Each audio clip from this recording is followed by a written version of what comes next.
In Burkina Faso, informal camps for people fleeing the country's 7-year conflict are an increasingly common sight. Non-profit groups said last month that almost 2 million people are now displaced in the West African country. Shortly afterward, the military government, which fell in a September 30th coup, put the number of displaced at just 1.5 million. The government said it had removed many names from the IDP register. They say they took out people who were counted twice and those who were so well integrated in host communities they could no longer be seen as displaced. Badejo Cissé fled from the country's north around 5 years ago. He says he still feels like a displaced person. We have to stay here. If the country returns to peace, we would like to go back home. But our village no longer exists, and there are no people there. Large parts of northern Burkina Faso, including his village, have been ravaged by terror groups linked to Islamic State and al-Qaida. Aminato Ouedraogo lives in Ouagadougou, but government policy does not recognise displaced people in the capital as eligible for support. To receive it, they must go to official camp far from major cities. Ouedraogo says she fled her town of Djibo around 3 months ago, travelling along the road to Ouagadougou, which some call the highway of death due to the lack of security. Their convoy was attacked.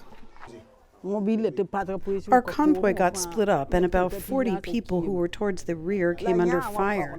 My daughter-in-law was injured. She had to be airlifted to Ouagadougou. I won't forget seeing her being thrown across the road by an explosion. Non-profit groups told VOA they're obliged to work with the previous government's assessment of 1.5 million displaced, which donors sometimes use to determine the amount of aid they give for the country. Alexandra Lamarche is with Refugees International, an advocacy group based in Washington, D.C. She questions the old government's decision to deregister so many IDPs. But it raises some pretty significant concerns about whether or not the previous government was beginning to deny the real extent of the crisis, which can have real ramifications on the lives of civilians. It remains to be seen whether the new military rulers, when they form a government, likely next week, will stick with the 1.5 million number. Marine Olivesi is an advocacy manager with the Norwegian Refugee Council. She says the situation in Burkina Faso is increasingly dire, regardless of any confusion around the number of displaced. Needs are increasing across the board in Burkina Faso.